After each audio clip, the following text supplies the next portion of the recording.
or purple and white and seafoam green. So I think both, I've got a yellow sweater, which you can't really see on because it's kind of lower, but I think Valorie and I were both just kind of channeling the Venus Libra aspects of this particular energy. Valorie with all her rings, white, and I guess it's sort of a purple blue.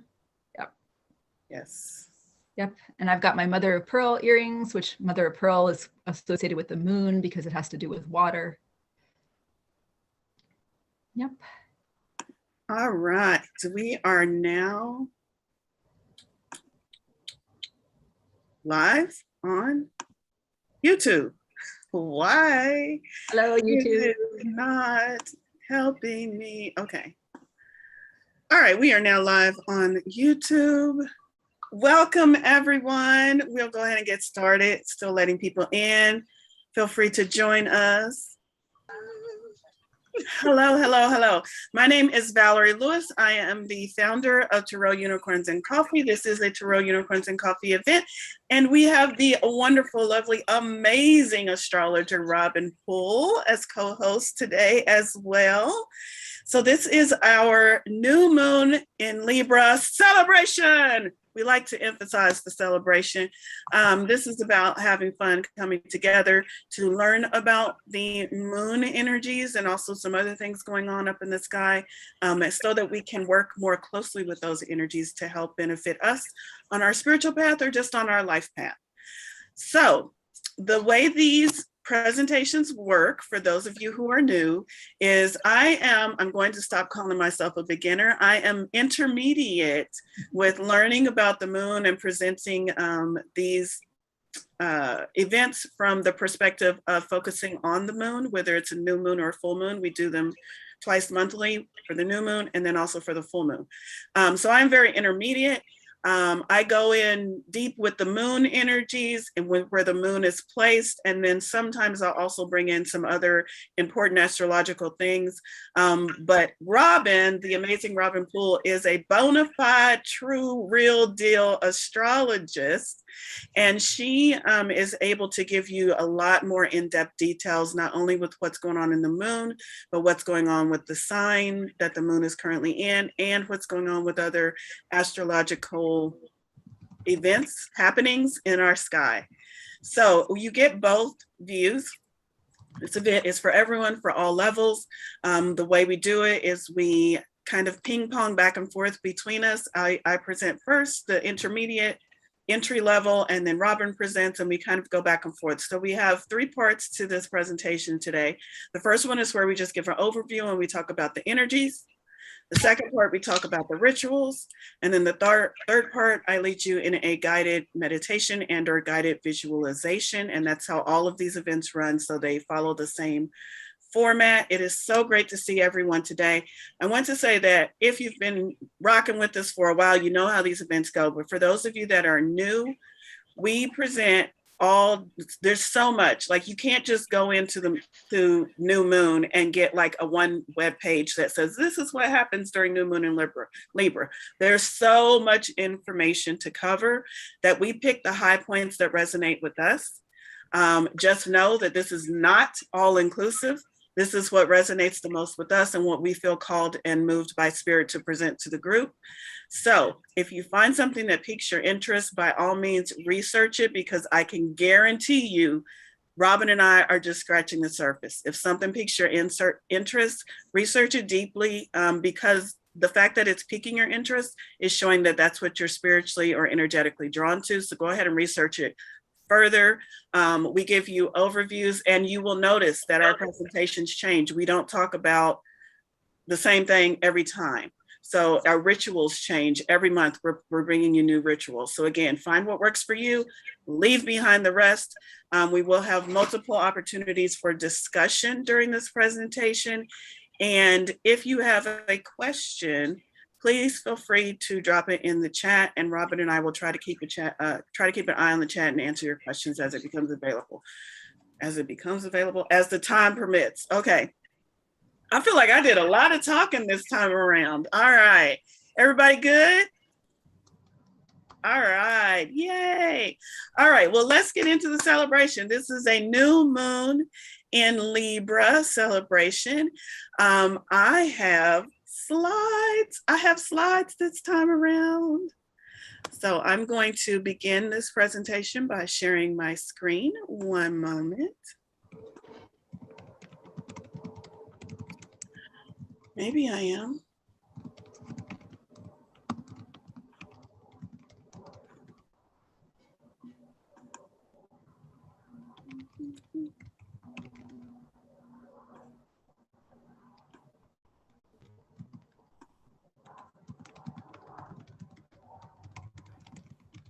All right, let's present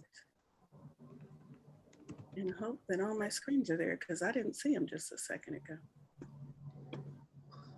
I'm going to minimize my view of the room so I will not be able to see you or chat while I have the screen going. Can everybody see the screen? Yep, looks good. Cool. All right, perfect. Thank you, Robin.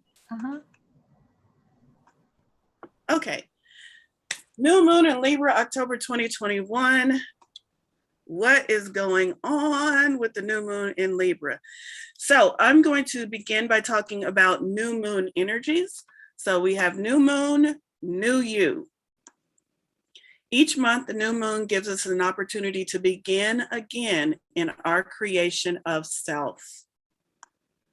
A chance to reinvent ourselves into the current, most authentic version of self. So one of the things I'm going to be emphasizing in this celebration is a chance to recreate yourself into your most authentic and truest version that is current for you right now. So let's talk about where the moon is astrologically, where the moon is in the sky. This is what's going on during a new moon from the moon's perspective, from our beautiful lady moon. During a new moon, the moon is aligned with the sun. We know this. The dark side of the moon is the moon that is facing us, which is why we see it as a new moon. But the other side is direct with the sun and is absorbing and renewing itself with the sun's energizing rays. This takes place out of sight to us. It's the private side of the moon that we never see. So likewise with this new moon, it can be a time for us to go within and to seek private consult with what renews and rejuvenates us. This is a chance to enhance our spiritual connection with our own spiritual sun, whatever that may represent for us personally. So the new moon, new you. We can use this period of connection and renewal to examine and choose how we want to reemerge. As the moon grows to fullness again, we too will grow into the version of ourselves that we choose during this new moon.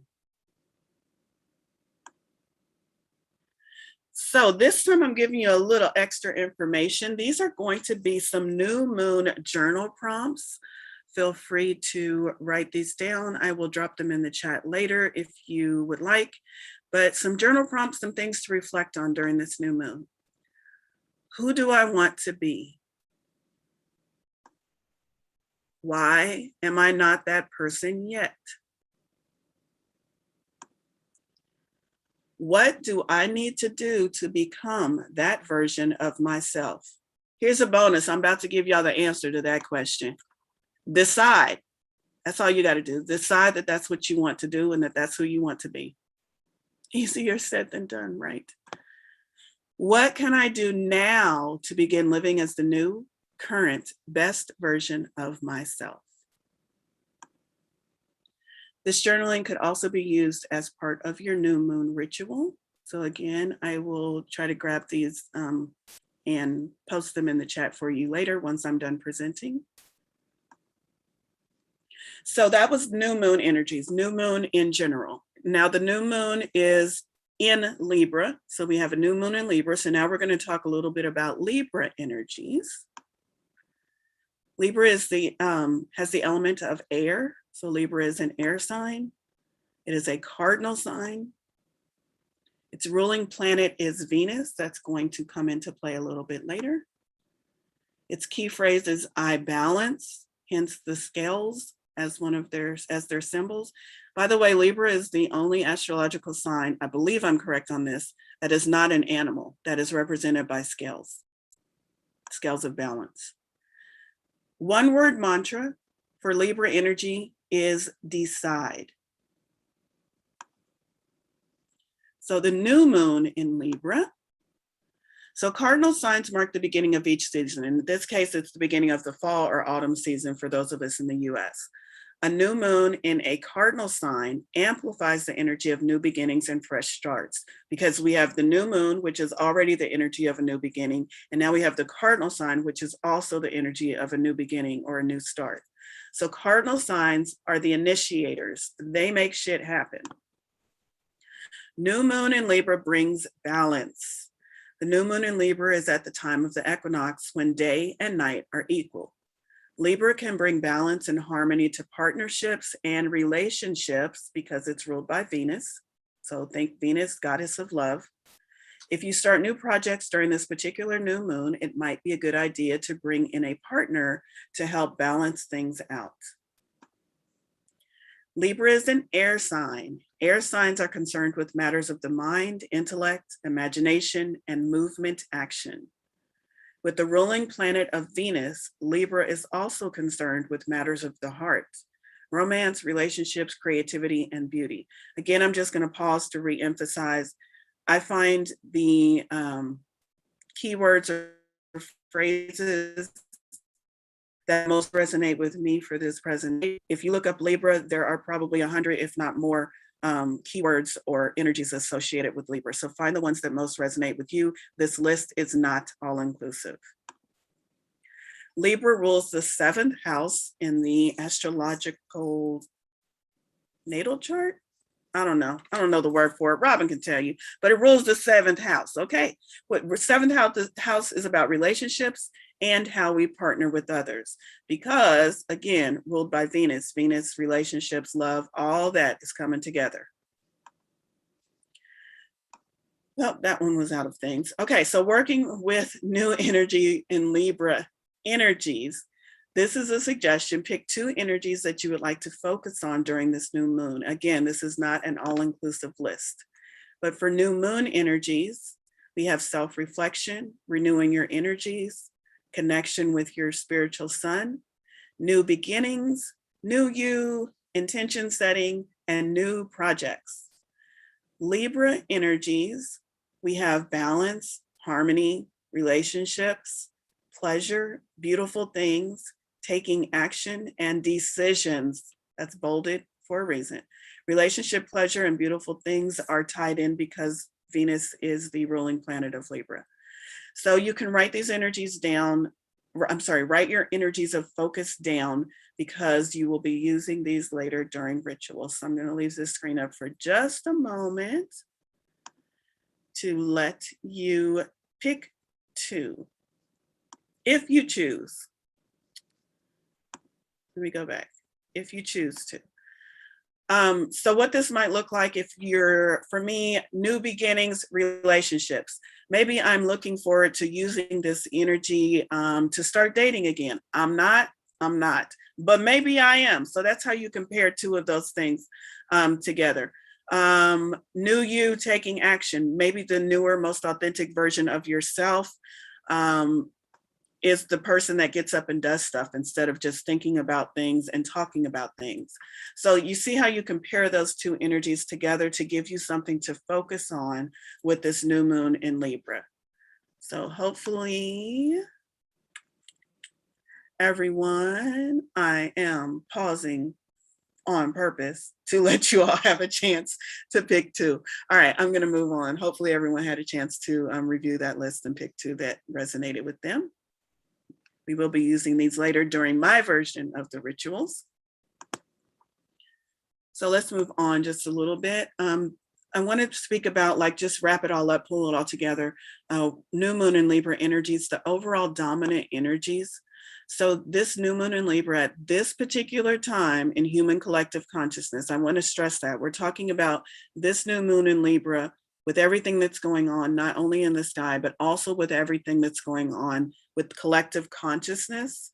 It has a different energy. So it's not the same as every new moon in Libra that we've ever had. It's a little bit different. Each lunation is a little bit different, but this one especially so. And this one is requiring you to make a choice. I chose those words purposefully. They were channeled. I thought about it a lot. And requiring you to make a choice felt like it held the most truth. So it's not asking you, it's not suggesting, it's requiring that you make a choice. You have two paths before you. The first path is the familiar, the comfortable, the old. This is the path that you are currently on, but there is currently a fork in the road. And in order to continue on your path forward, you can choose to stay in your current holding pattern. And this path, if you choose the one that you're already on, it just goes up a little bit and then it loops right back around, and you never truly advance forward. You have traveled this path and it holds no further value for you. But hey, if that's your jam, go ahead on with your redundant self. The second path is the new beginnings, unknown, ascension, becoming a newer, truer version of yourself. Now, many of you are already choosing this path in theory, but now is your chance to make this choice solid, to back it up with action and to move forward. Commit and or decide. Commit to your new way of life and make a choice to never return to your old self. No turning back now. The choice is being made personally and collectively. I want to emphasize that. We have a lot of collective energies that are coming to a peak, and they are influencing, if we are sensitive to that type of thing, they are influencing us personally. And the same in reverse. Personally, as we step out as these leading edge creators, as these light workers, as these light beings, as we step out as the leaders in this movement of ascension, personally, we as these strong bearers of light also affect the collective. So we're playing off of each other.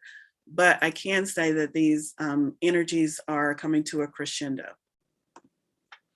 So let's talk, so that's new moon, that's new moon, Libra, and new moon in energy. That new, slow down, new moon, Libra energies, and new moon in Libra. We've talked about all of that. But as you may know, there's a hell of a lot of shit going on up in the skies right now. So a few other notable astrological happenings. Pluto is in retrograde in Capricorn. Now, Pluto goes station direct in Capricorn on Tuesday, October 5th, which is the day before the new moon. The new moon is on Wednesday, October 6th. Maybe I should have stated that.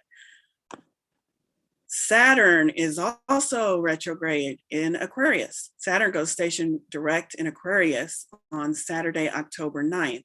Now, these saying that Pluto is in Capricorn and Saturn is in Aquarius, this was accurate as of last night. I don't know if they've moved. I don't think they have. They're very slow moving planets. Jupiter, also retrograde.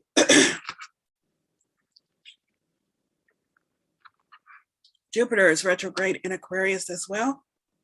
Jupiter goes station direct in Aquarius on Sunday, October 17th. Mercury, all hail Mercury, that fast moving little bastard. Or is it a bitch? Is Mercury a female? I don't know. Anyway, Mercury is currently retrograde in Libra, our current sign. Mercury goes station direct in Libra on Monday, October 18th. Chiron is retrograde in Aries. Chiron does not go station direct until December 19th. Uranus is retrograde in Taurus. Uranus does not go station direct in Taurus until January 18th of 2022.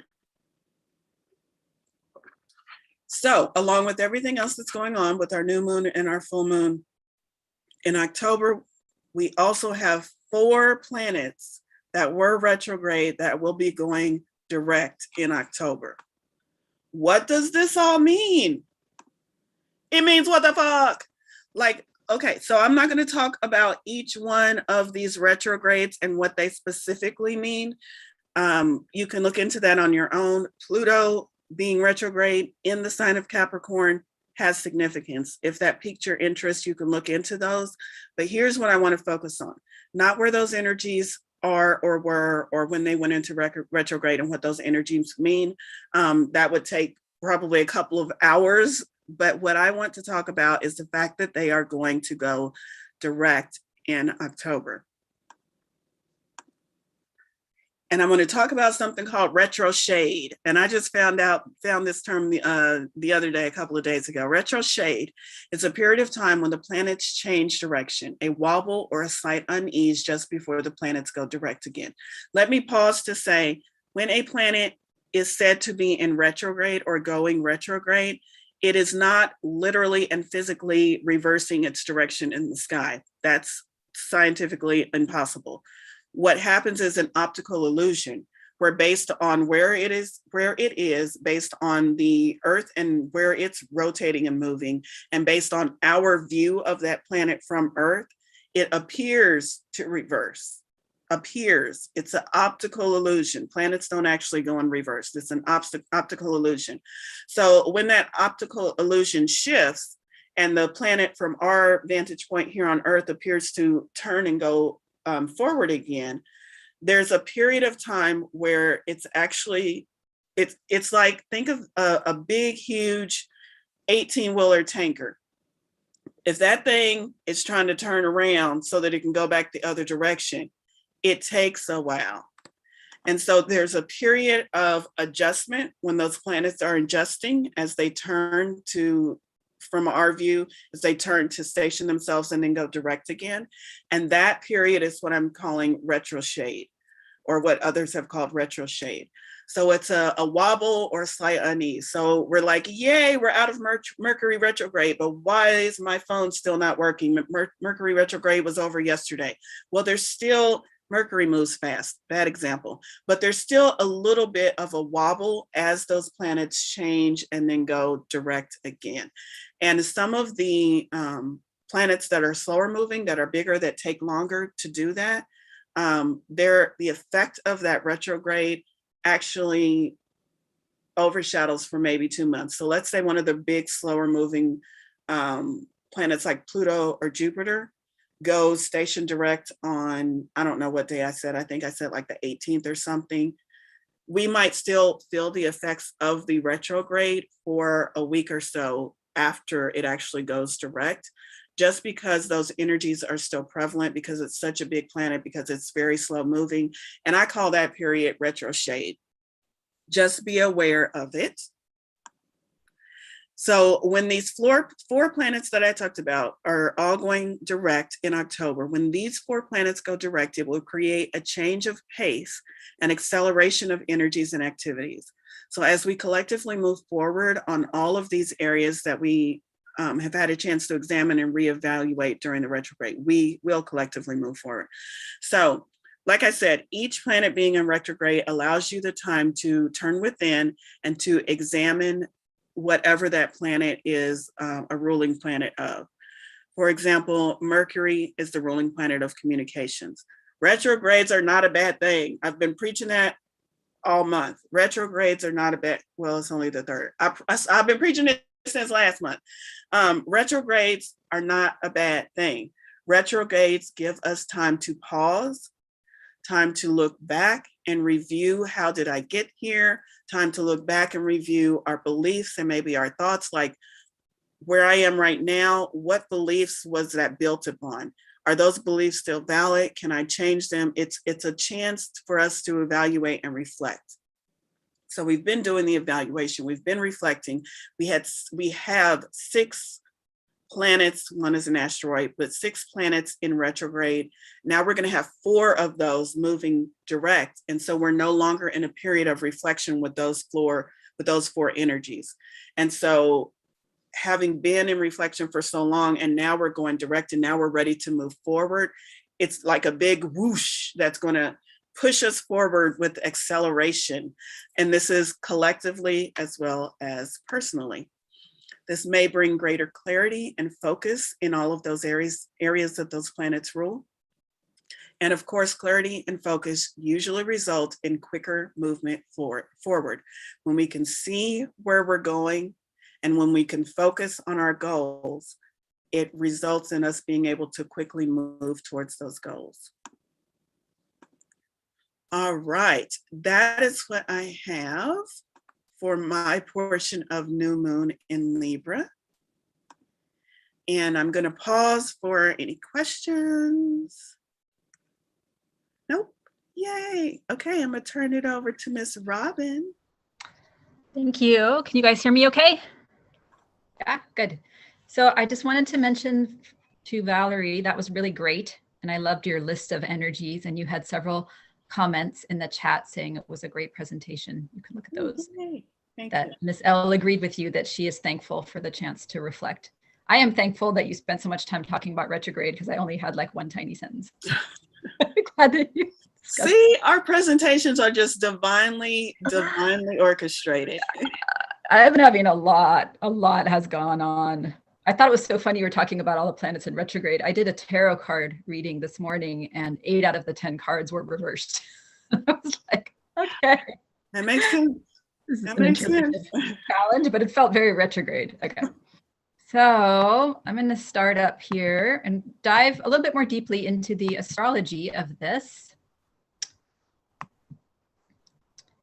I can't even see my screen. Can you guys see my screen here? Yes. Okay, great. So new moon. So there are two types of astrology, really. There's tropical astrology, and that's what we've been talking about when we say the new moon is in Libra. Tropical astrology was written down about 2,000 years ago, and it basically associates the astrological signs with the seasons. Like Valorie said, Libra's at the beginning of the fall season. It's a cardinal sign. And that's because 2,000 years ago, if you had looked at the sky now, you would have seen Libra in the same area as the sun. And today, I mean, on Wednesday, the moon. But the thing is that because the Earth's orbit has a little wobble in it, actually the Earth's axis creates a little bit of a wobble, the position of the stars actually has shifted over the 2,000 years, and it loses 1 degree every 72 years. And so now if you looked at the sky on Wednesday when we have the new moon, you would actually see the sun against the background of the constellation Virgo. And that's sidereal astrology. So sidereal means related to the actual position of the stars. And most Western astrology is done with tropical astrology. Most Vedic astrology is done with sidereal, maybe all Vedic astrology. Very few astrologers use both. I'm the only one I know who does that, although there may be other people. And it's perfectly fine to pick one or the other. But what I find is that the tropical astrological sign is often a good indication of what's going on inside of us, because as humans, we are very affected by the seasons. But if you look at the sidereal chart, that's often a good indication of what actually happens, what's going on in our outside world. So this presentation is going to combine both of those. And if you have more questions about that, you can always ask me or email me later. And I've titled this Refining Your Own Harmony and Balance, because tropically we have Libra and our inner world all about balance and harmony. But the sidereal sign is Virgo. It's 24 degrees behind the tropical sign. And Virgo is about practically taking helpful steps to change. This is also a Hubble background here from the Hubble telescope. That's where these slides come from. Okay, so this is what the chart looks like for the new moon, which is on Wednesday. And you can see we have a big group of planets. This is the moon here and the sun down in Libra. Libra is the scales of justice. So that's supposed to be representing the scales. And then if we back up sidereally, we have Virgo. Virgo is the sign that looks kind of like an M and a P. And I'm not sure why this is the sign for Virgo, but that's where it is. So we're going to concentrate on the Libra, and then we're going to bring the Virgo energy in as we keep going. Okay, so the first thing to ask yourself is, where is Libra in your chart? If you look at your natal...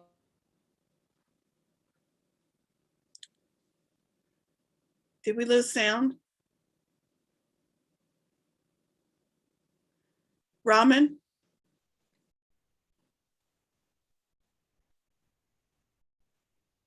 work, and I've had a ton of that. Oh, there we go. Robin? Yeah? We lost sound for a minute. Okay, where did you lose me? Right after you said, where is Libra in your chart? Oh, I was saying that I have Libra in the 8th house in my chart, which has to do with shadow work, and there's tons of that stuff coming up. So wherever Libra is in your natal chart, and if you don't know how to figure that out, you can email me. I'll give you my email later, and I'll help you out with it. that might indicate where things are coming up for you. If we look at the actual chart of the new moon, if you are in the central, mountain, or Pacific time zones, it's going to be in the second house, as shown here. You can see the house numbers, or there's a little number 2 here, which has to do with possessions, life on this earth, interacting with the natural world. And if you're in the Eastern time zone, it's going to be in the first house, which means you may be dealing more with issues of identity, self-realization, achieving your goals in this life. So you can think about where it is in your chart and where you are located in the country in terms of what areas of life to focus your intentions or your desires on. And if we break this down, we can see that it's more precise than, oh, it's just in Libra, or, oh, it's just in Virgo. The ancients used to divide up the sign into 3 portions, and that's this outer wheel here. You can see there are 3 of them. And each of them is ruled by a different planet. And then those are called decans. And then in the inner wheel, we have, these are the Chaldean terms. And this is another way of subdividing up the signs. And so if we look at the ruling planets of the term and the decan, we can see even more specifically about how these energies are affecting us. So tropically, this new moon is in the term of Saturn and the decan of Uranus. And then in Virgo, it's actually the term and the decan both of Saturn. What that means is we have a lot of Saturn energy here, which is challenging and also very helpful. So let's talk about how we'll perceive that. So our inner experience is Libra. Libra is associated with the Justice card in tarot. And these tarot images are from a tarot deck that I'm actually designing. So we have obviously justice, that's where the balance and the harmony come in. Also aesthetics, so beauty, arranging things in a harmonious sort of way. And that can have some plus sides because we all love balance and harmony and beauty. But Libra can also have a focus on wanting to look good, wanting things to seem right. And it can be difficult to work with obstacles or like messiness. And then for our outer effects, Virgo's associated with the Hermit card. And this is the aspects of the Hermit that are like going away to find insight, which you can then bring back and help the collective. Figuring out what does it mean to live a good life? How are we going to improve things for ourselves and others? And so the combination of the 2 of these means there's a drive to make things better, to clean things up, to balance things out. And then what will actually happen is we're going to be coming up with some practical steps for making like concrete changes that will really improve things. So there's really great energy here as far as like finding that new path and then really committing to it, as Valorie said. So what we're going to feel, this is Libra with Saturn and Uranus, and I titled this Shake Things Up to Clean Things Up, because Uranus is the planet that rules like shocking change. So don't be surprised if there's a lot of like, wow, this is some surprising stuff coming up. We've had a lot of Uranus activities over the last couple of months, which has to do with this drive to change. So some questions you might want to ask is, how do I want to address the icky parts of my life or of my situation, things that rub you the wrong way? And that could be as simple as cleaning out your junk drawer, or like arranging your closet, or maybe like clearing up those relationship misunderstandings that you're having with something. What radical change would please you? Uranus is not a planet that is about thinking small. We want to think big here. How can discipline beauty your life? Saturn is all about discipline, limitations, structure. Is there a way where you can like come up with some better habits to make things more pleasing to yourself? And then our Virgo, what's actually going to happen in the outside world, this is double discipline to plan improvement. This is a lot of Saturn energy, and Saturn can be very limiting, but I think of Saturn like the coach at the gym that's like, all right, you're going to do this many reps. We're going to do this many machines. I know you're tired, but you can push through. You want to create some practical steps to support whatever it is you want to change. And Virgo's all about being of service to yourself, but also to others. So if you can look around you, now you don't want to impose on people, but you could ask the universe to bring you, or maybe you could find somebody who needs some help getting themselves together. If you can help others, that would be great. And then Saturn is all about things that will last. So not, I want to fix this for a week, but what is my long-term vision for change that could really last here? Okay, does anybody have any questions about the Libra Virgo portion of this?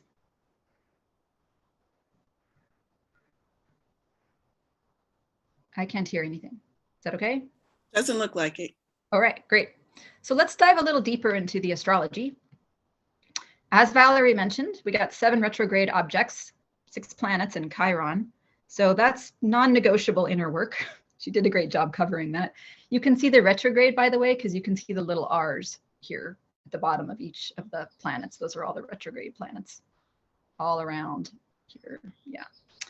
Okay, we have a trine with Jupiter. Now, trine's at a 120-degree angle, so you can see if I went from my Jupiter and Saturn up to the center and then down to the moon, there's a 120-degree angle.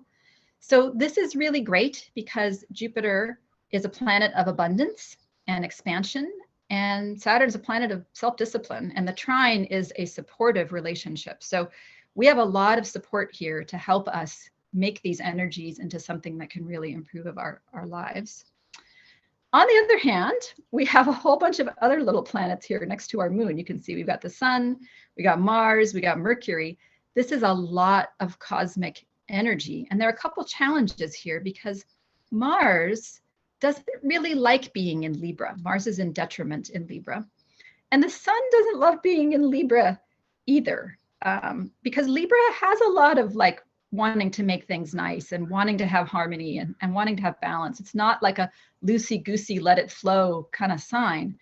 And somebody once said that having Mars in Libra is like taking the archetypal blacksmith to the ballet.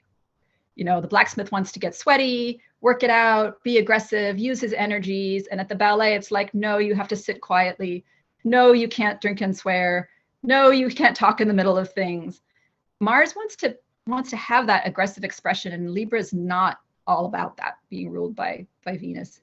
And the same thing with the sun. The sun just wants to shine, and Libra has some rules about what shining is good and what shining is not. So it's not that this is bad or a problem, but these energies require extra support. And you may find at this time that with the communication with Mercury, there's some kind of shadow work stuff from your past, maybe some emotions or thoughts or feelings that don't seem so pretty, or don't seem so harmonious, or don't seem so balanced. And that the Libra energy is like, ooh, I don't like this. This doesn't feel good to me. This doesn't seem attractive.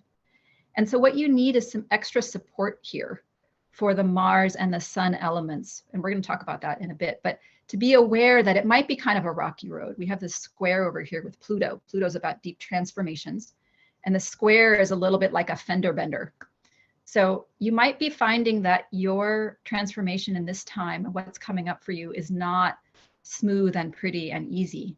And you have to kind of make some space for that. This is the doctrine of planetary dignity, by the way, which is the ability to figure out what planetary energies are happy in certain expressions and then what signs they're difficult in. And this can really help you troubleshoot your own natal chart. And Valorie and I are thinking of putting a class on about this, which would give you more information about looking at your chart and figuring out which planets are expressing themselves smoothly and which planets need more support. This has been really transformational for me. Anyway, so the constructive aspects of this. There is a lot of encouragement and support to increase appeal. And that could be your appeal to others or your appeal to yourself, but just to make your life seem more appealing, which is a very Libra thing to do. Because of Saturn and the trine with Jupiter, there's lots of helpful input to increase your harmony. So definitely be looking for signs, videos, conversations with people, insights to help you with this. And then also mentorship and willpower to enhance your progress. This is a very strong energy time where you can really dig down into those deeper resources, either internal or external, to support you. Things that could be challenging, you might be tempted to have an excessive focus on appearance or convention. Like, I want it to look pretty. Well, at the ballet, you're not supposed to talk, so maybe I shouldn't even go because I can't stop talking. Like, don't get sucked into this whole, what does society tell me is appropriate, or what did my parents teach me was pretty? It's easy to value harmony at the expense of authenticity. You can feel tempted to say, well, I'll just shut up rather than rocking the boat because I want to have harmony at work. Or choosing what's pleasing over what satisfies you deeply. Well, this seems nice. I'll just stop here. This is good, even if it's not really deeply satisfying. So you don't want to let the superficial balance, harmony, everything is pretty aspects of Libra overshadow the real truth of what's going on inside of you. So here's my suggestions for how to integrate this energy. Seek balance and harmony to create abundance and progress. This is not the energy of creating progress with like, I'm going to shake up the boat and tell everybody what I really think, and then they're going to know what they're dealing with. That's not Libra. How does balance and harmony in your life achieve progress at this time? Work with the need to plan your transformation. The Virgo aspects will probably want something specific to come up from this. Saturn also is going to want a plan. So make sure that you don't just get into the loosey-goosey, dreamy part of things. Interpret discipline and critique as constructive. There's so much Saturn energy here that it's very possible that you will get a review from your boss that has some like concrete suggestions for change. Or you try something new and somebody gives you some feedback and they're like, that didn't work for me. Or you try to explain something and nobody understands what you said. It's really important to take that constructively and not get discouraged by that because it's likely to come up here. Make space for challenging communication. That's that blacksmith at the ballet, sun trying to shine. There could be some stuff coming up that's rocky, but you know, take it easy and then learn to balance it and find your harmony after it. And then define your own aesthetics and sense of balance. Don't just go with what you've been taught or the way you've always done it. Dig deeply and think, what really is pleasing to me? Where do I find harmony? And that's part of what Valorie was talking about when she was talking about finding that new path and committing to it. This is about learning to love the aspects of yourself rather than saying, well, I need to change all these things because they don't fit with what I've been told I should be doing. And then at the bottom there, we've got my email, robin@poolmx.com, my website, spiritsaid.com. You can also contact me through my website. And then I'm on Instagram at spiritsaidlife. And that's what I got for the astrology of this time. Anybody have any questions or thoughts they want to ask?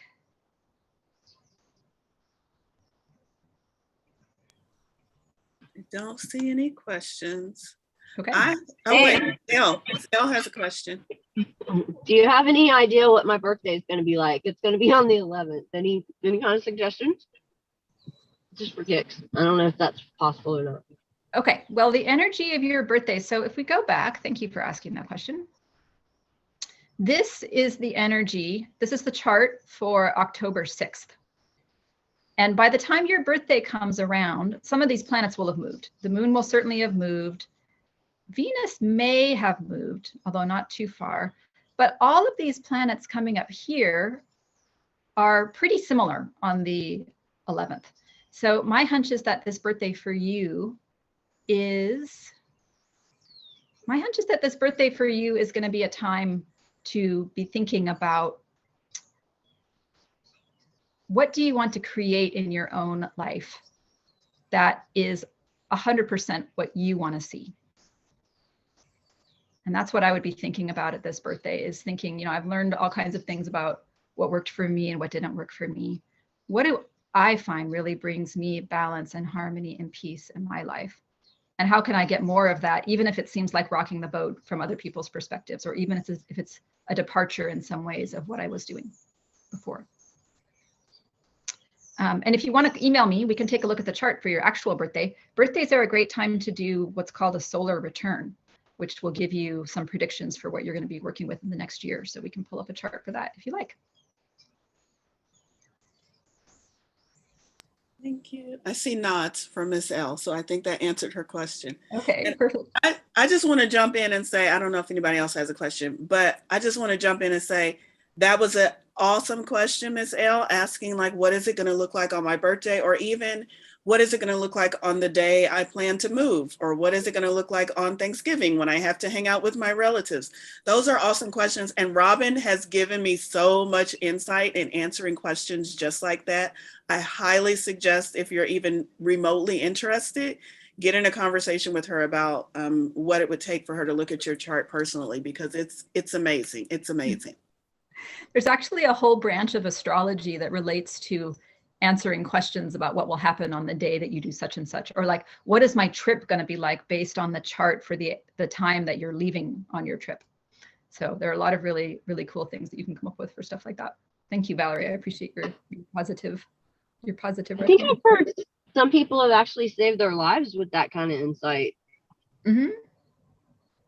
Like not taking certain flights or whatever, you know? Yeah. Yeah. I heard a story from somebody who, this was the story of his grandfather, who was scheduled originally to sail from England to America. And then he just had this instinct that that he needed to postpone his trip by a week. And so he did postpone the trip by a week.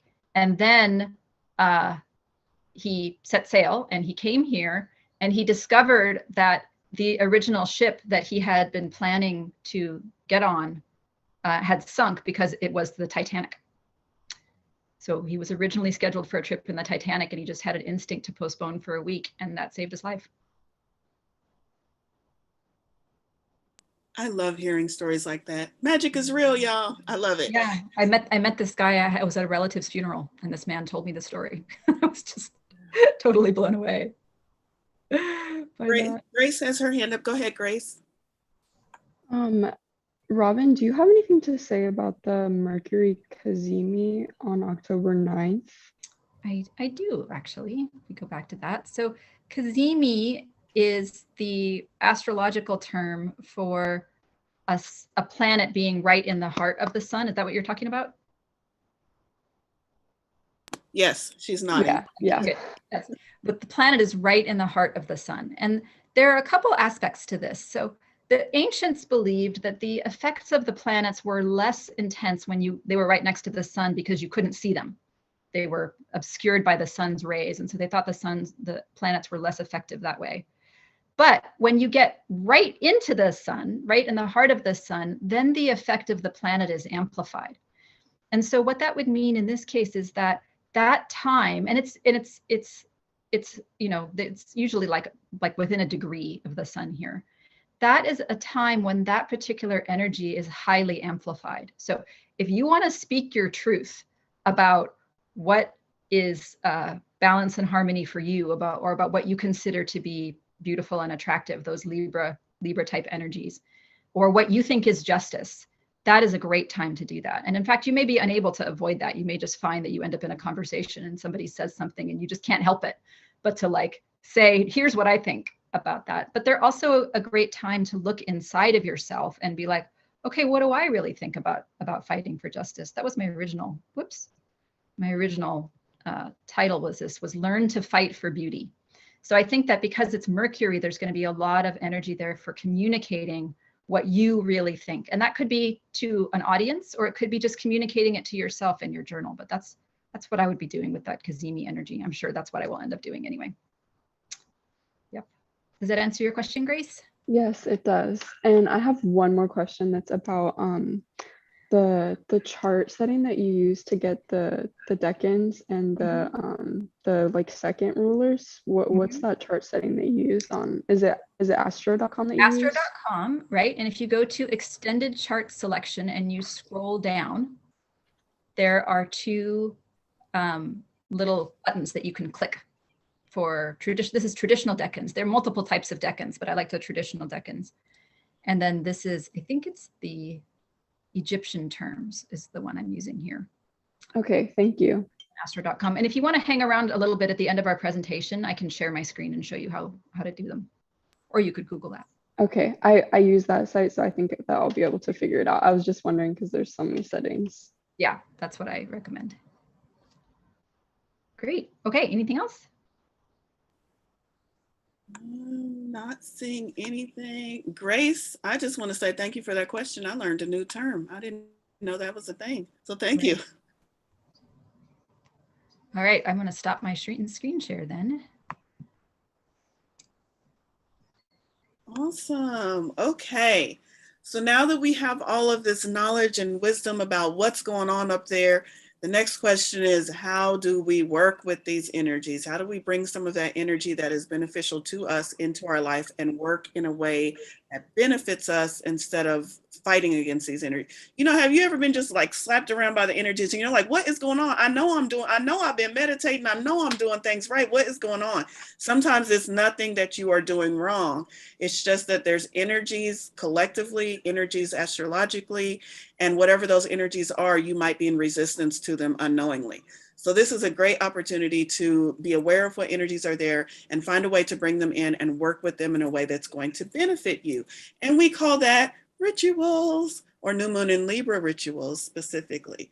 So let me get my screen ready and I'll go first.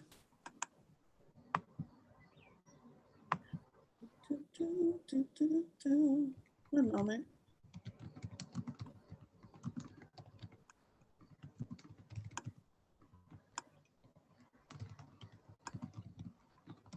All right, here we go.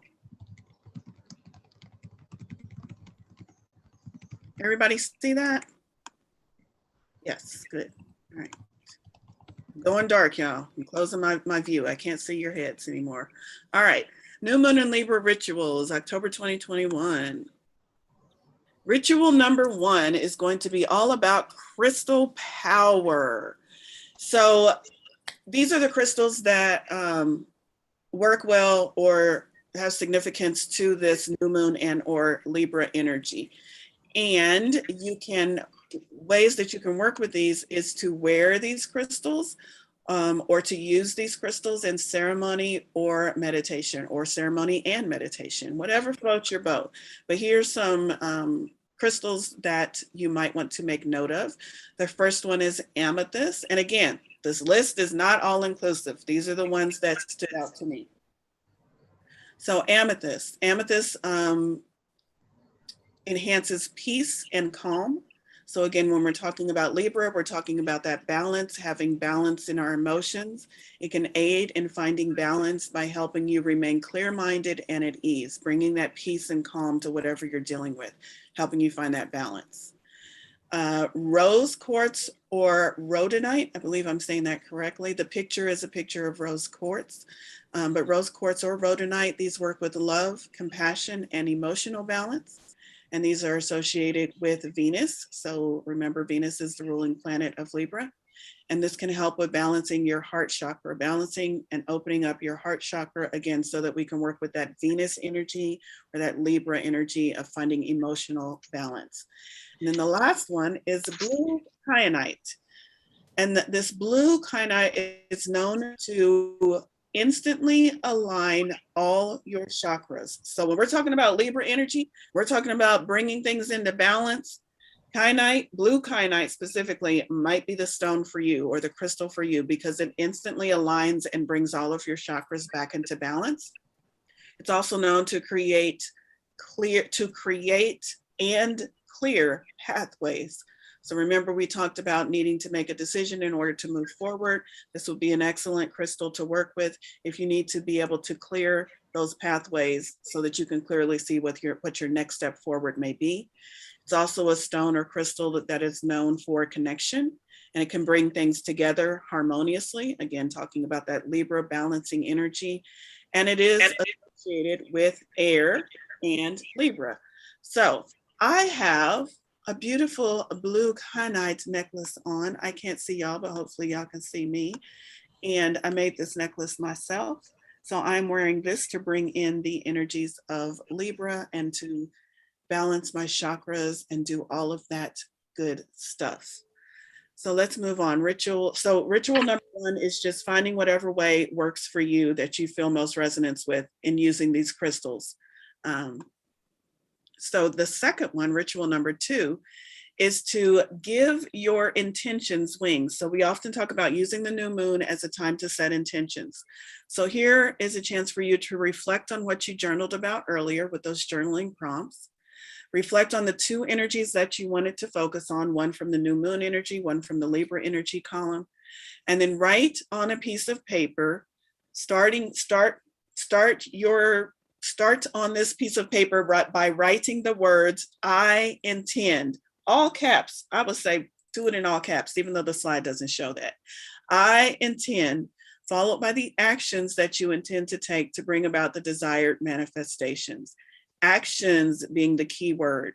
So for this new moon ritual, I'm asking that you don't just write a list of intentions and things that you want. And, oh, I wish Idris would call me. That's going on my list, y'all. It goes on my list every moon ceremony. I'm just saying, what are you going to do to bring about the desire? Yeah. So this is Valerie, you are muted.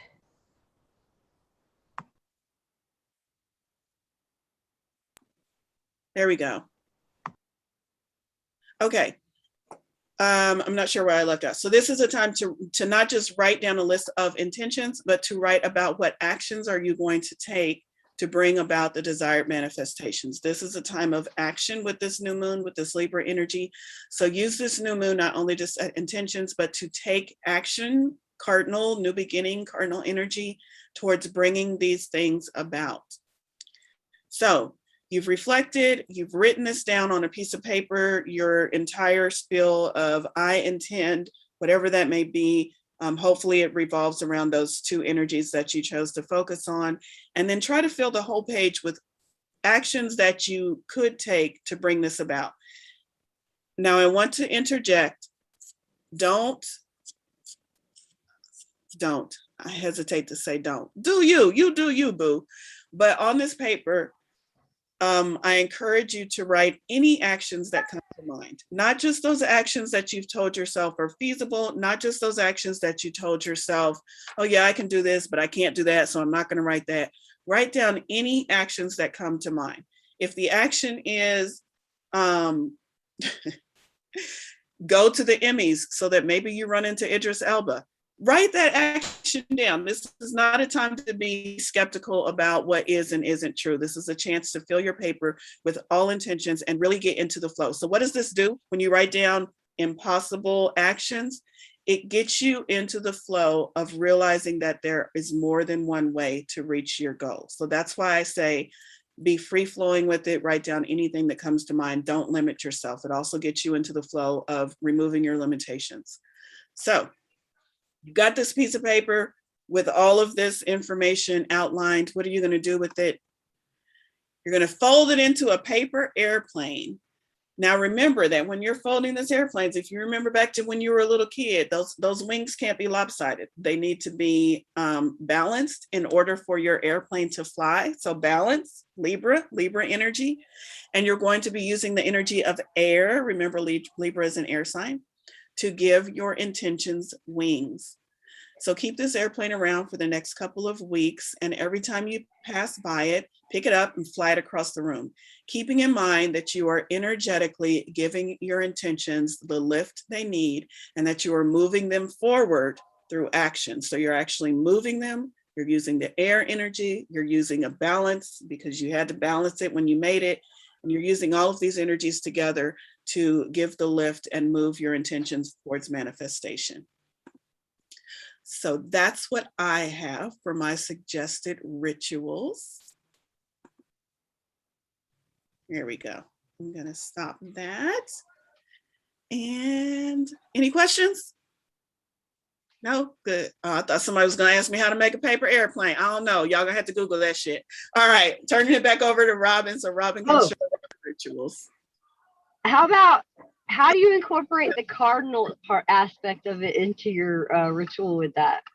Because cardinal is about, and it's about taking. I mean, like, how do you add it to that though? I know it's a certain aspect, but like, would you like put a little sticker of a cardinal on your airplane or something? Or well, I think cardinal.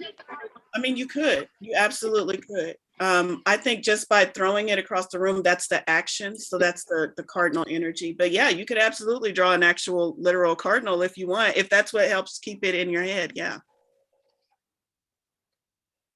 Cool question. All right. Okay, I think we're ready for Robin. Okay. I just wanted to say, Valerie, you missed maybe seeing the chat. Miss L wrote, catapult yourself. I thought that was genius, but I also thought your ritual was genius. I love the paper airplane idea. Yeah. Yeah. And I never thought of cardinals like actual cardinals, but I think that's also a really interesting way to think about it. Cardinal just means beginning of something, but then you can actually do the cardinal, the bird, which I think is the state bird of North Carolina, maybe where I used to live. All right, moving right along. Enough free associating. Okay, so here's another look at a different type of ritual. Here's my ritual. Okay, so I always think it's so cool when we get to share our rituals, because it's like the things we do are so different, yet they are both, you know, representations of the energy here. So I decided I would start with step 0, because I would just let you guys know what I do when I begin my rituals. And if you want to come up with something like this yourself.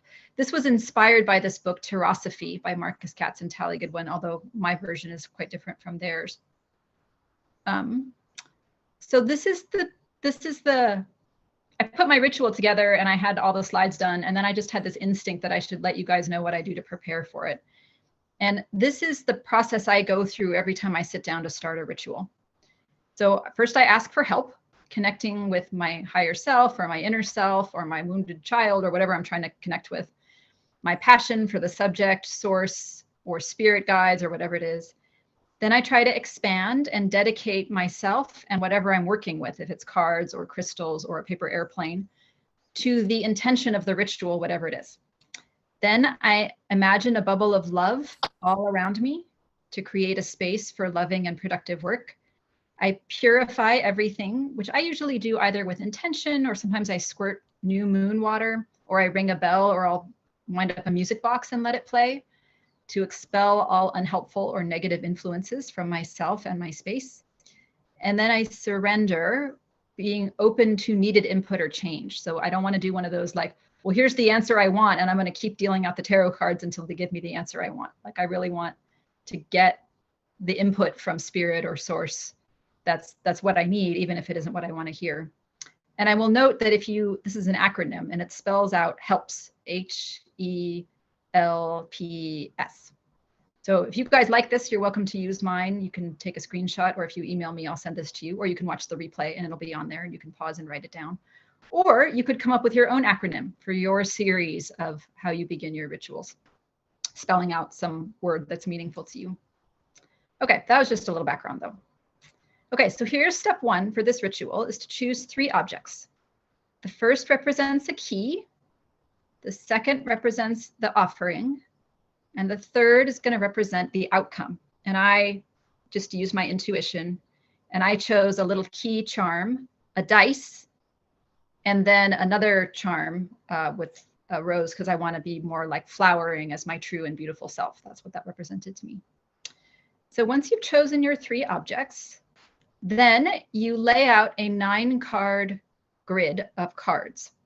Now, you could totally use tarot cards. I used this particular deck, which is the Oracle of the 7 Energies by Colette Baron Reed, because these are I think, the prettiest cards I own. And because it's Venus and Libra, I wanted to channel the energies of beauty and harmony. And then part of doing these things, for me anyway, is connecting with the energy of the planets. And because we had so much Saturn, I chose something that was vintage, because Saturn rules over time and things that are old. So I've got a topaz necklace at the top here.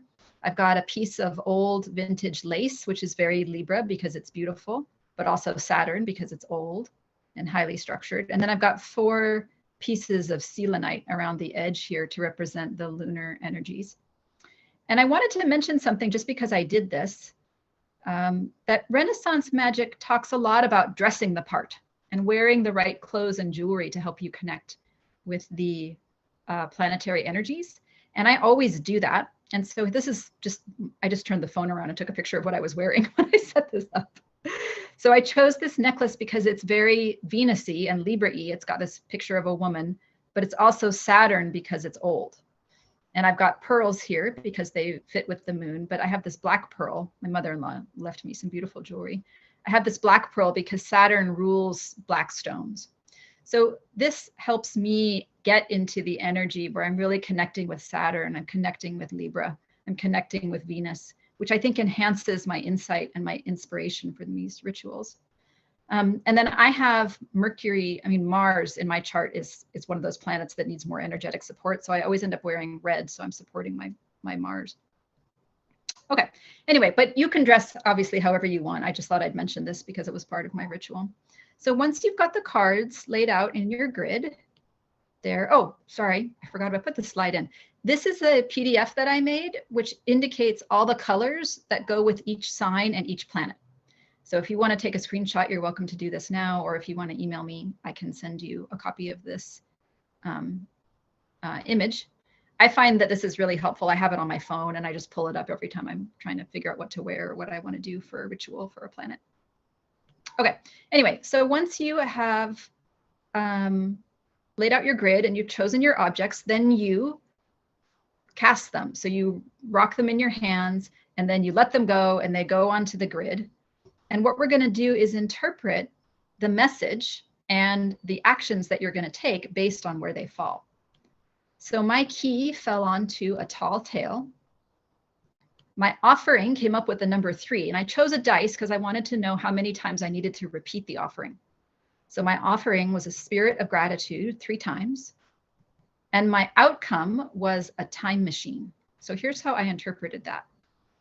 The key to change is to stop telling myself the old story. And I read the Oracle book that came with the deck, right, to be inspired by this.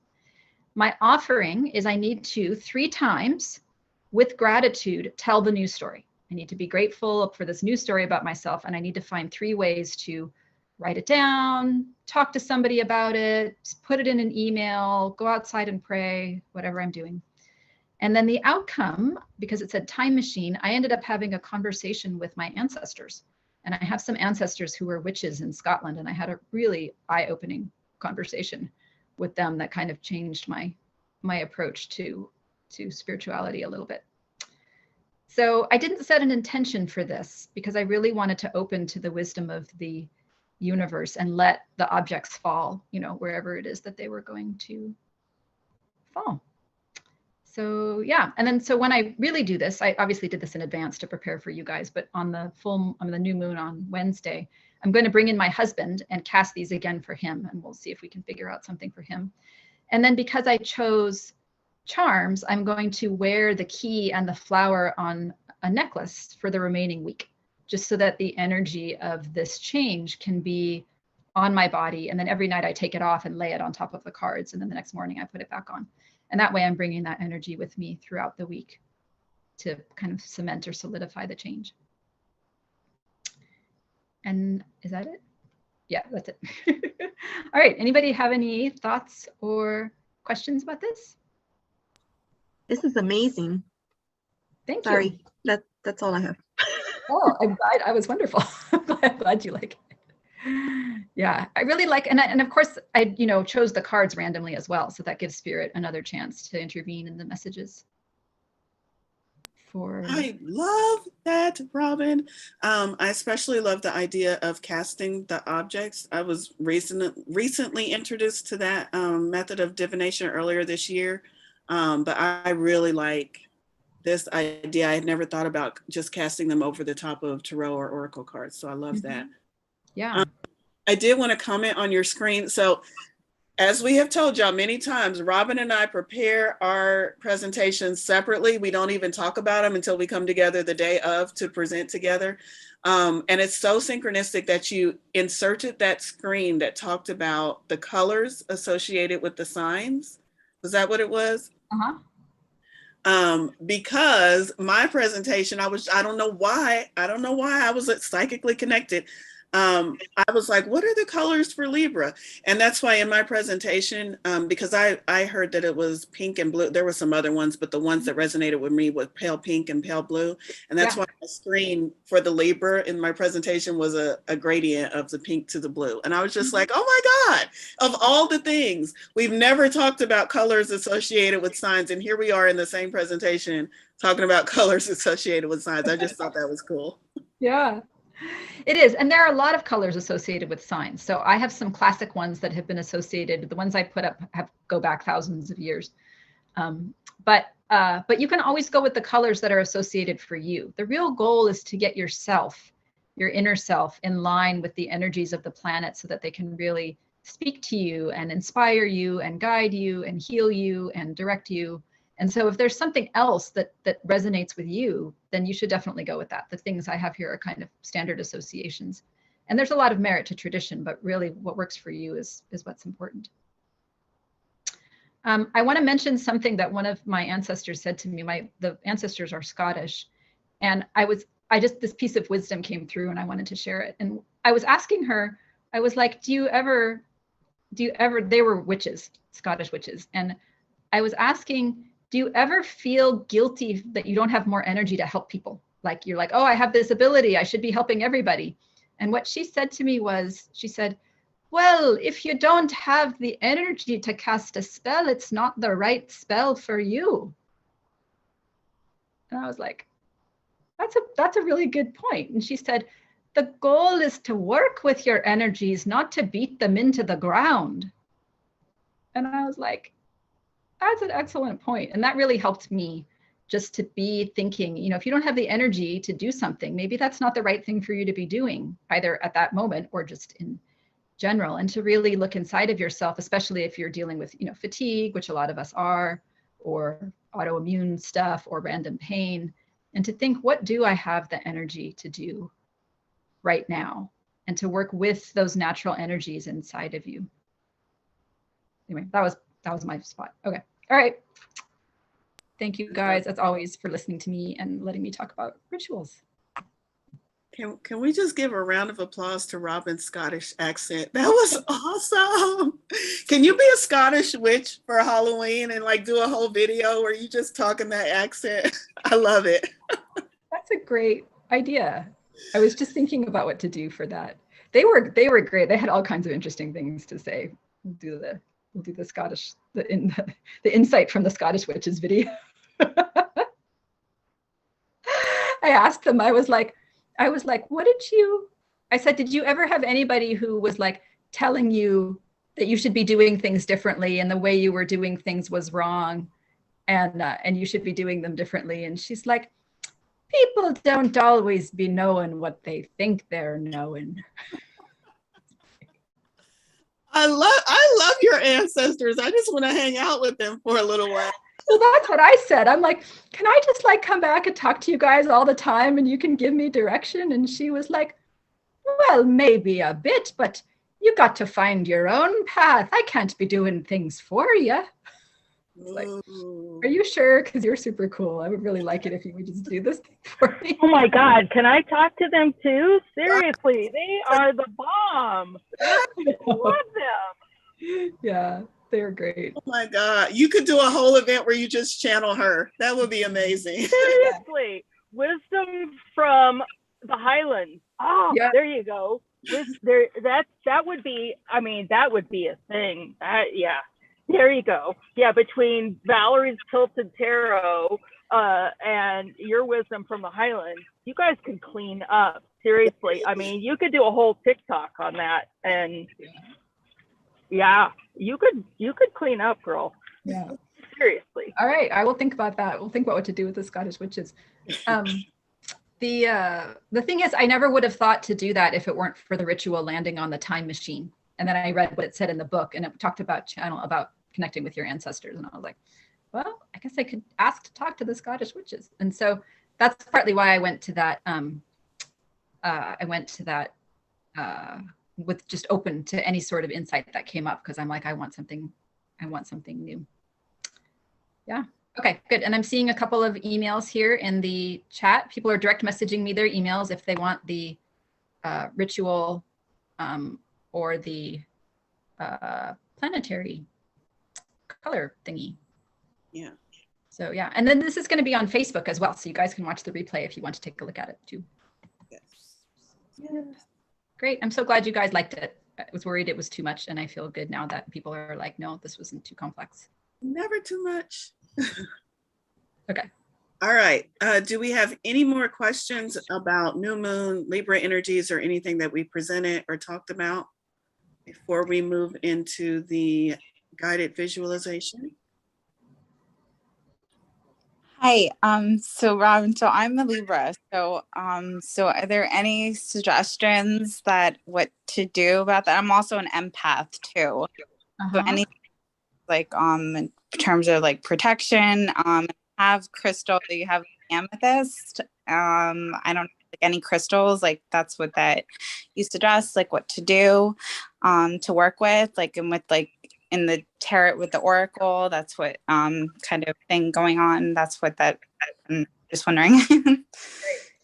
So one thing to do is to take a look at your natal chart and figure out if any of the planets need support.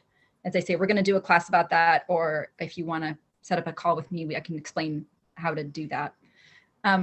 Because what you have in Libra may or may not be like the trouble spot in your chart. But with the sun in Libra, generally speaking, there can be some sort of like fear of shining. Like you want to shine as your authentic self, but then you're like, well, what if it's not pretty, or what if it's not balanced, or what if people say that I didn't do it right, or it's not good, or whatever.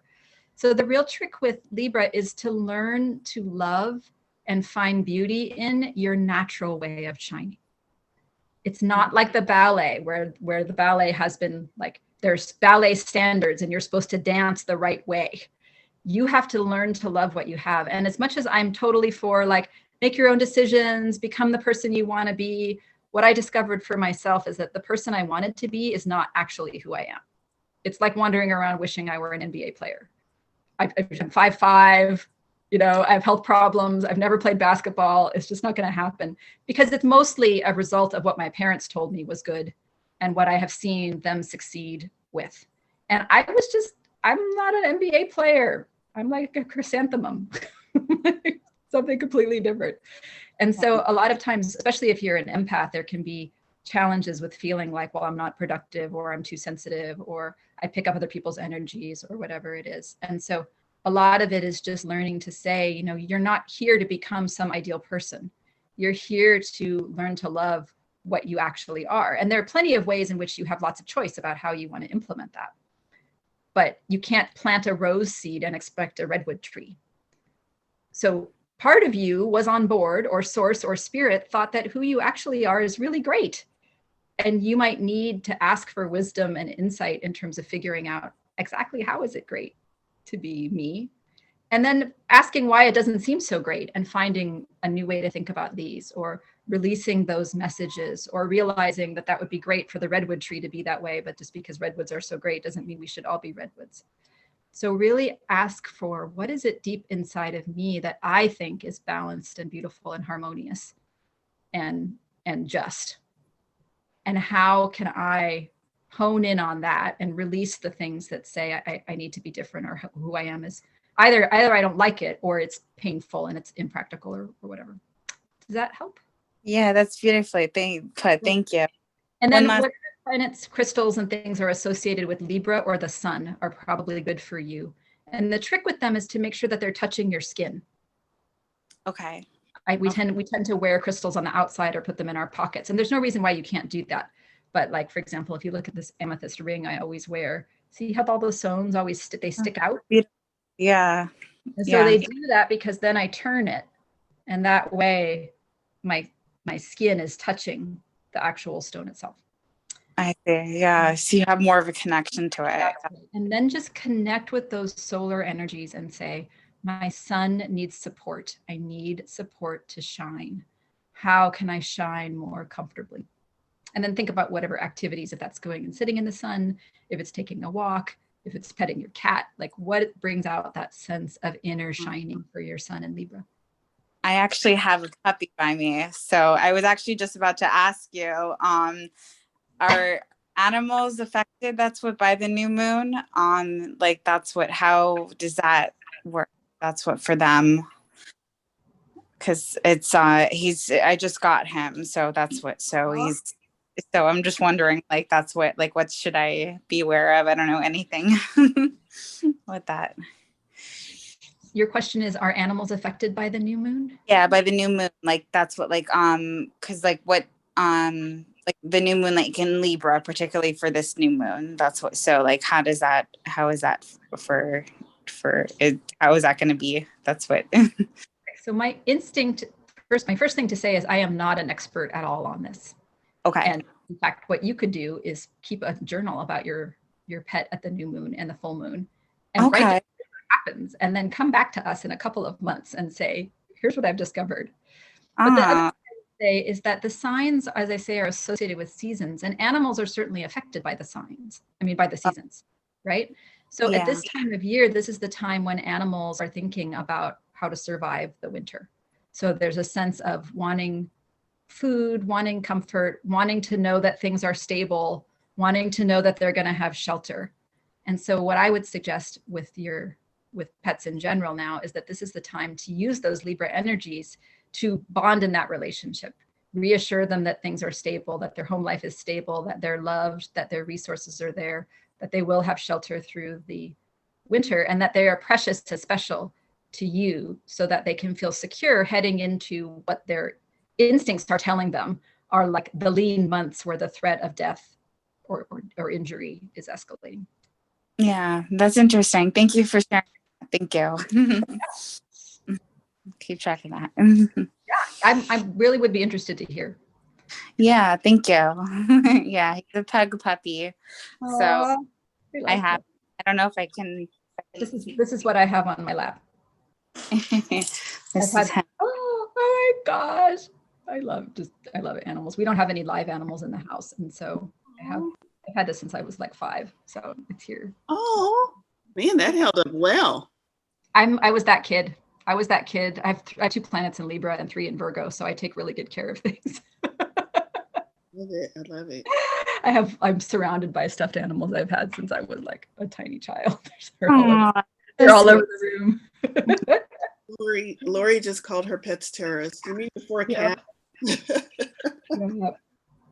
I love that. That was an excellent question, Samantha. And I love the answer, Robin. Yeah. So report back. I want to know too. Yeah. He's like sleep smiling right now. He's happy. I'm gonna put him back in his doggy beddy so he can nap. He's tired. Thank you. You're welcome. We're going to move into the guided visualization in just a minute, but Misha, did I see your hand up? No, you're still muted. Oh, There we go. Am I up mute? Okay. It's pretty loud where I'm at, so you may not, I don't know. Can you hear me? I hear you. Yeah. Okay. So I have a question in that with Mercury in retrograde, it's supposed to be not a great time to start a project, but the new moon is the time to start new projects. So what do? I'll let Robin answer in depth, but it was my understanding that it's not a good time to start new projects that fall under the domain of Mercury energy. That's my understanding. Whereas you wouldn't want to start a new communication. You wouldn't want to go out and buy a new laptop because that's dealing with technology. That would be my interpretation of it. But there are other new projects and new pursuits that would be okay to start. And even just being aware that, okay, Mercury might have some play in this is okay to go ahead and start this because you're aware of where Mercury might be messing things up. Is very good with creative talents. So maybe you just want to artistically express making something beautiful, using your creative talents to paint something. So I don't think Mercury would interfere with you making a beautiful painting because Mercury doesn't rule those kind of things. That's my answer. Go ahead, Robin. So I totally agree with that. I also would mention that Mercury is going to stop being in retrograde on October 18th. So if you have a Mercury project and you're like, okay, well, that's great, but the project I'm starting is a Mercury project. What I would do is just use the period between now and the 18th to start doing that inner work of planning, where you're like, how do I think about it? What do I feel about it? You could, Mercury retrograde is good for like, let me think about past projects and make a list about what has gone well and what has not gone well, or what was satisfying and what didn't end up satisfying me. So start planning, but start the inner sense of planning. And then when it comes to actually, but the other thing is, sometimes you don't have a choice. Like maybe you're getting job as a spokesperson and your job starts on the 7th and you're like, I can't just delay by 11 because of Mercury retrograde. So I feel like we can ask spirit to help us and be like, look, I've got a non-negotiable deadline here. I need to start this Mercury thing, but I'm in the middle of retrograde. Spirit, source, universe, whatever your connection is, can you help me figure out how I can start this in a way that's going to be effective and not undone by these energies? So I think that these planetary energies are there to support us. Like, hey, now's a great time to do some of that inner work. But I don't think that they're here to tyrannize us, where it's like, I'm sorry, all new communication projects must cease until the 18th, because we're embodied for a reason. And that means that we're working sometimes with forces that are outside of our control. And that's where that negotiation and learning to work with your helping spirits comes in my opinion. I love that. Nisha, you're muted again. Hang on. Am I okay? So like if I'm working with a project of like putting a course up online, then maybe I want to work with all of the inner work associated with putting it all together and all the other pieces parts, and then not put it up online until the 18th, maybe. Is that probably? Yeah. Yeah, I think that would be great. And you might take advantage of that Kazemi on the 9th to do perhaps the writing. Okay. For it. Just write the copy that you're going to write, because there's a lot of communication energy right there. Write the copy, and then come back to it a little bit. I have a ton of copy I have to write for more than one course. So, okay. And more than one level of courses. So, okay. All right. That's what I kind of wanted to check, because that was a question I had earlier, but I wasn't able to ask because I was driving. So, okay. Thank you. And then I'll mention that if you're doing something like launching a course or putting up a website, like something where there's a specific start date, it's a nice idea to pull the chart of the potential launch date, whatever it is, and then adjust the day or the time so that you have a really harmonious association. So for example, if it's something that has to do with professional business, you would want some powerful planets in the 10th house, which has to do with career. Okay, then maybe I need to talk with you about that so that I can figure out when would be a really good time to do that, because I haven't even been on the website yet. Okay. All right. Awesome. Thank you so much. All right. You're welcome. Thanks. Okay. Thank you, Val. Thank you, Robin. I want to mention, just apropos of this, that if you find a really good chart, and you have discretion, like it doesn't have to go up on a certain day or time, you can choose your day and time, or you're launching a new offering, then what you can do is you can ask spirit to help the energies of the planets grant extra success to whatever it is that you're doing. And then doing that helps you understand the quality of what you're launching so that you know how to maximize its potential. It's called, well, it's related to horary astrology, but it's something that the ancients always did. Like if they were going to build a building, they would figure out what day to put the cornerstone and what hour of the day to start the cornerstone of the building. And actually it comes from the tradition back in the day when travel was really dangerous because of bandits on the road and ships sinking and stuff like that. And so people were very careful to start their trips on like a very auspicious time to minimize the danger of traveling. And now we can use that for all kinds of launches, not just for launching a journey. I love that. I love the history. Cool. All right. Well, let's move on. Okay. And I'm going to put Robin's information in there one more time, and my information in case you all want to reach out to either one of us. And then we will move on with the meditation. So I want to mention, hold on. Let me get myself together here. Okay, so the first thing, oh, here we go. Yep, somebody's joining us back. Okay, so the first thing I want to mention is a couple of key points that are going to be relevant for this meditation. I researched angel. I don't know why. I am not an angel person, but I have been guided from spirit, from source, to bring angels into this presentation and some other presentations I've been doing. So when source speaks, I listen. So I'm saying that to say my knowledge of angels is very, very, very beginning. I'm just giving you what I was given. But I was given the name of 2 angels for this presentation, and they work with Libra. And you'll see why it's not highly religious or anything, but you'll see why they play into this. The first one is a archangel, and that's Uriel, which goes by a couple of different ways of spelling that name, but it's Uriel, which is the archangel for the sign of Libra. And then there's also a guardian angel for the sign of Libra, and that is Jophiel.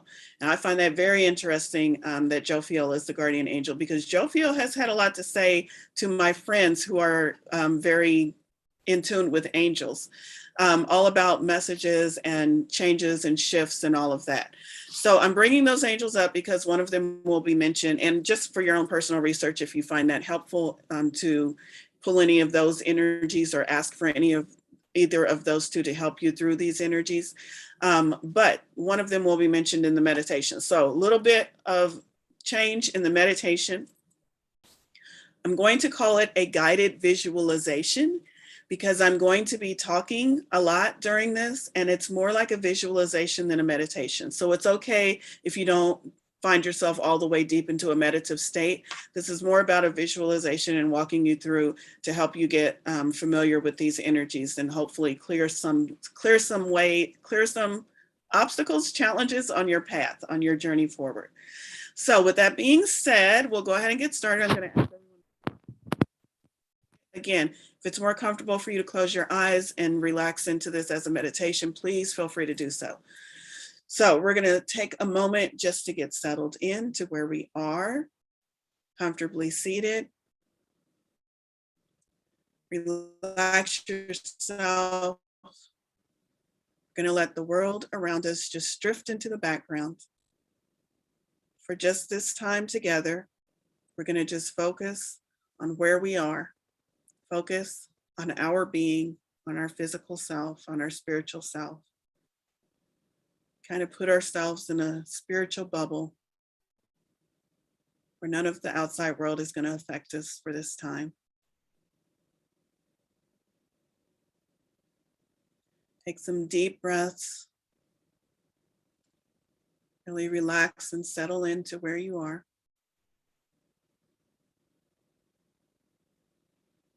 Now I want you to picture yourself somewhere out in nature. You're on a bit of a nature walk, but you're not alone. You have the angel Jophiel walking with you. And Jophiel is super interested in you at this time. They want to know all about your dreams. They want to know all about your plans for the person you want to become. And you're just having a very pleasing conversation with Jophiel. Sharing your goals, sharing your aspirations, listening as they guide you.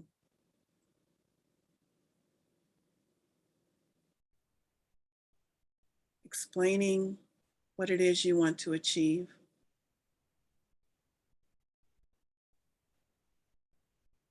Walking through nature. Enjoying this quiet time with your friend Jophiel.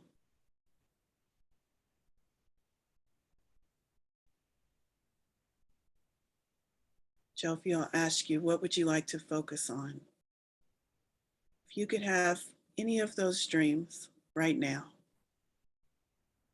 pick one. what would that be?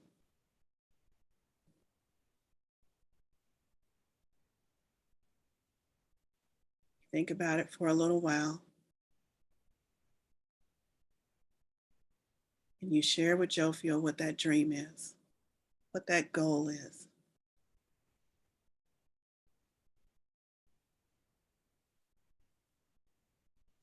On this pleasant walk, this calm and peaceful walk through nature, you come to a clearing and you notice that up ahead, there's a cliff. And that beyond that cliff is a large ravine.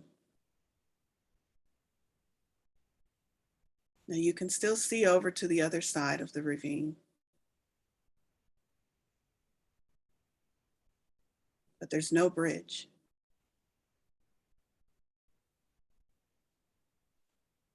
Jophiel keeps walking you forward towards the edge of the cliff. And you stop to ask, how will we cross?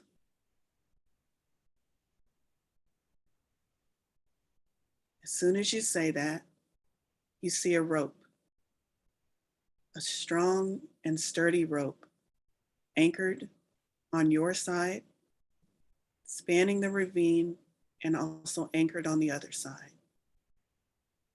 Very taut and tight.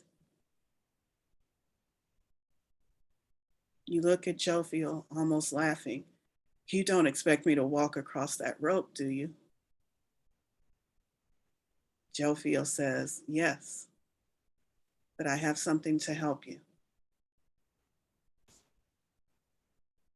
As you walk across this rope, I'm going to give you something that will help you keep your balance. You look to the left of you, and there's a pile of very sturdy sticks, long enough to help you keep your balance as you walk across this rope, just as if you're a tightrope walker. Jophiel explains that you get to choose one of the sticks, but that each stick has magical qualities. One of those sticks has the energy of love. Another one, clarity. One has abundance.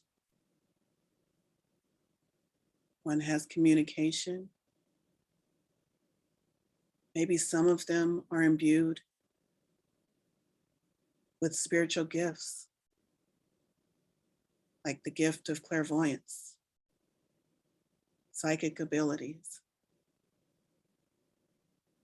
You get to choose which stick you're going to pick up, which magical ability or quality is going to help you keep your balance as you walk across this rope. Take a moment, think about your choice, choose your stick, hold it in your hands and find the balance while you're still standing on ground.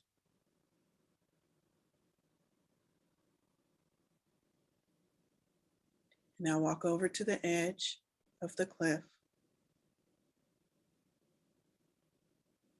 Before you begin walking across this rope, you turn to look for Jophiel one last time. Jophiel is not on your side anymore. Jophiel is across the ravine on the other side, beckoning you to join him on their side, beckoning you to now take that first step on that rope to begin crossing the ravine.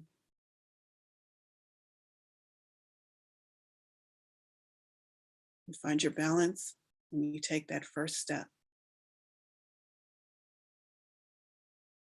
One foot on the ground, one foot on the rope. Now you take the next step. 2 feet on the rope. And you find that that stick that you chose is helping you to magically balance on this rope. There's no wobble. There's no fear of falling.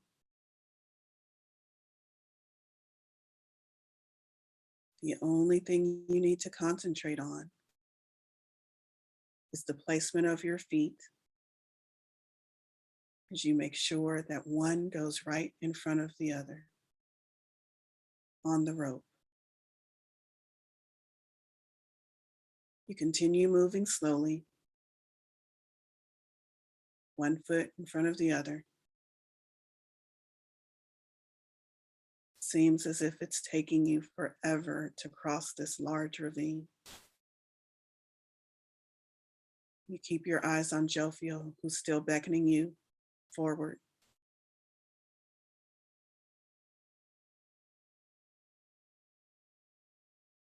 Somewhere near the center, when it's way too late to turn back, you lose your balance just a little bit. You start to wobble. But you remember that stick is not an ordinary stick, it's magical. And you use it to find your balance again.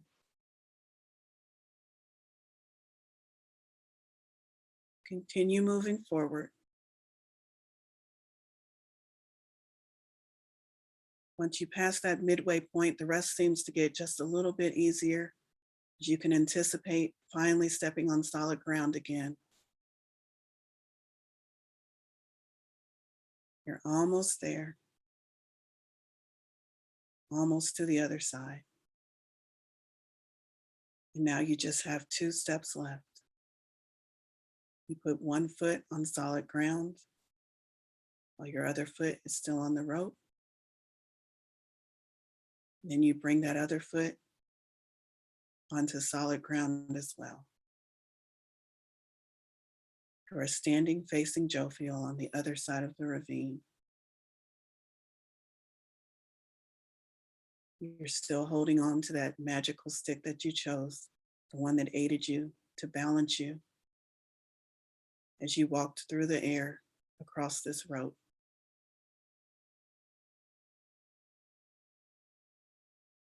Now that you're safe, you realize that on this side with Jophiel is also the goal that you said you wanted. All you needed to do was cross that rope, trust in the magical stick that was given to you, and now you are on the other side with your goal, ready to receive, ready to enjoy, ready to accept. You're pretty happy. You thank Jophiel for the experience, but part of you still wants to complain. Why did I have to cross that thin rope in the air just to get to my goal, Jophiel? Why did you make it so hard? Jophiel tells you to turn around and look again at the rope. And when you do, you see something that you hadn't seen before. The invisible becomes visible. And you see that all around that rope are the non-physical spirit guides, angels, ancestors. They were there all along. And if you had ever lost your footing or started to fall, one of them would have caught you, lifted you back up, and placed you safely onto the rope. Jophiel explains that you are never alone, that this journey to the goals and the dreams that you've asked for is only as hard as you make it. You are always supported. There is always help. We thank Jophiel. We thank your guides, your ancestors, for all being present and helping you on this journey, even when you didn't see them. You have this stick, the one that you chose, to guide you, to help you find balance throughout life. It's yours to keep. You ask Jophiel, what about my next goal? How do I get there? Jophiel shows you another ravine and another rope. But this time, the rope is shorter and the other side is closer. And you're more sure-footed and more trusting. As you get more used to trusting and believing and taking one step forward, the journey gets easier, the rope gets shorter.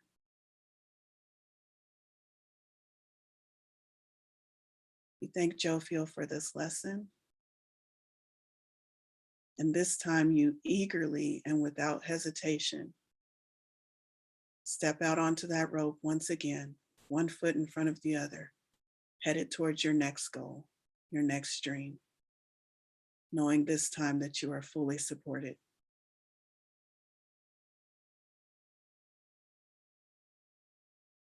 Take a deep breath in and let it out. And when you're ready, open your eyes, smile, and rejoin the room. All right. How was it? Miss L went into full meditation mode. I like it. I like it. All right. Any comments? Any questions? No? Good. I was making I was assuming that stick is God, not to be too religious, but you know, it's angel stuff. And I imagined myself already having my wings too. I like that, L.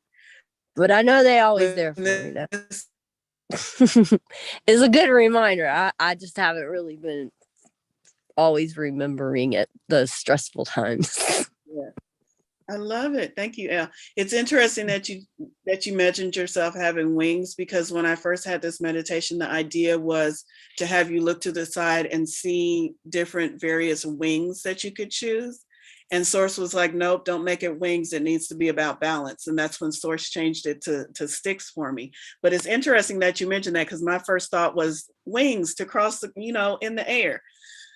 So yay. I tried to pull, I should stop saying I, because this was definitely a channeled visualization for me.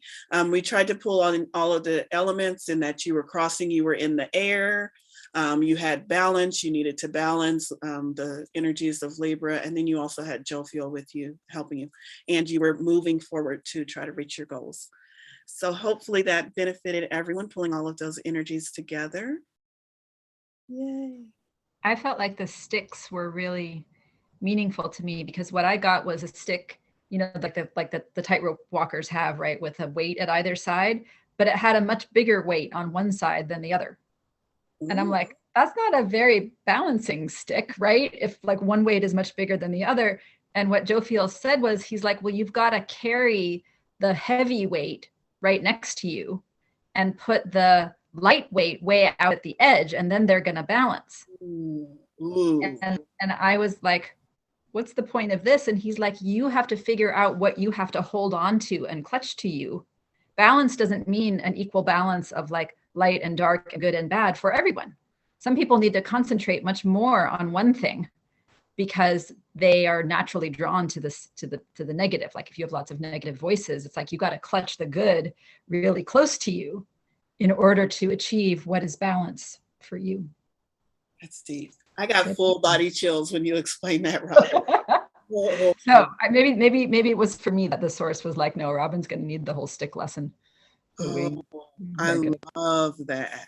Yeah. And I needed to hear that, because that's an awesome interpretation. You're right. It's not always about equally balanced. Ooh. Right. It's about what creates balance for you as an individual, which is going to be different for every person.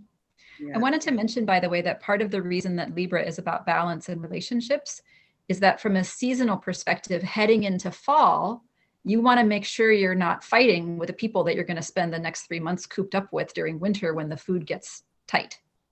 So that's partly why Libra at the beginning of the fall season is about that. It's about making sure that your connections with everybody is good and your balance is good so that you have the best chance of surviving the difficult times of the winter that are coming.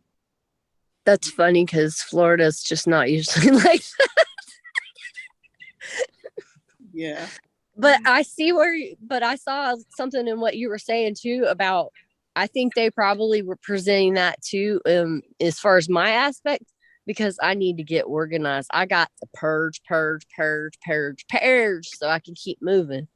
Yeah. Yes. The Libra energies are great for getting organized and deciding what's important to you and what's not, and then releasing things that are not important anymore. Yes. I was. Are we still in touch with them? Like, do you still have Uriel like in your contact right now? You mean, do we still communicate with those angels? Uh-huh. Mm-hmm. Absolutely. I mean, I am very new to communicating with angels, but I do know that Jophiel comes through because I have a friend that channels, and Jophiel has come through in communication. So yeah. I'm trying to get a quick Robin, question answer by them. What's your question? I think I think this has been directed to me for guidance, basically, because I'm going through a major change in my life. And let me pause you for just a minute. Okay, sorry. Stop the YouTube feed. Okay. Okay. All right, just one moment. I'm going to say bye to our YouTube family that joined us and anyone seeing this recording. If you weren't live, just know that we do these moon celebrations twice a month, once for the new moon and once for the full moon. And you can find out all about it on meetup.com/tarot-unicorns with an S